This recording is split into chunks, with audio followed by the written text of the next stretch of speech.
वाल्धुनी नदी संवर्धन के लिए निधि की मांग।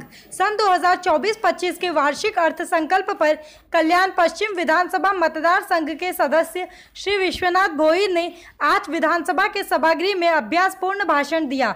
उन्होंने मुख्यमंत्री लाडली बहन योजना, मुख्यमंत्री अन्नपूर्णा योजना आदि कई विभिन्न योजनाओं की घोषणा करके महिलाओं सहित सभी घटकों को न्याय दिया। इससे राज्य के मुख्यमंत्री और उप मुख्यमंत्री का आभार व्यक्त करके कल्याण शहर के मध्य भाग से बहने वाली वाल्धुनी नदी का संवर्धन करने के लिए विशेष निधि प्रदान करने की मांग की। उन्होंने कहा कि नदी की सफाई और वाल्धुनी नदी के तटों को स्वच्छ करना आवश्यक है। उनके इस पहल के लिए वाल्धुनी नदी संवर्धन समिति की ओर से हार्दिक आभार व्यक्त किया गया। या माध्यमातून करत आहे।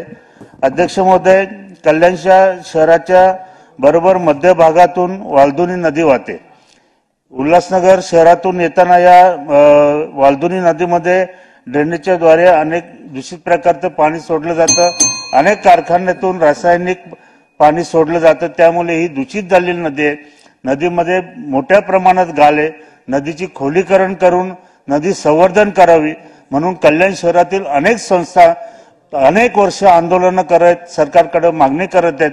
माझी ह्या आर्थिक जो आपलं बजेट आपलं सादर झालेलं आहे याच्या माध्यमातून एक विनंती आहे की ह्या वाल्धुनी नदीचे संवर्धन करण्यासाठी तिचा गाळ काढावा, ती स्वच्छ करावी, तिचं खोलीकरण करावं, जेणेकरून त्या नदीचं संवर्धन होईल आणि त्या नदीच्या काठावर असणारे अनेक भाग म्हणजे जेणेकरून घोलपनगर असेल, भवानीनगर असेल, योगीधाम असेल, बंदरपाडा असेल आणि मोठमोठी गृहसंकुल आहेत।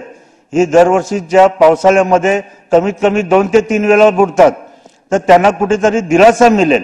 तर ह्या माध्यमातून आपल्या माध्यमातून हे शासनाच्या लक्षात आणून देण्याचं माझं काम आहे। धन्यवाद मला बोलायला दिल्याबद्दल।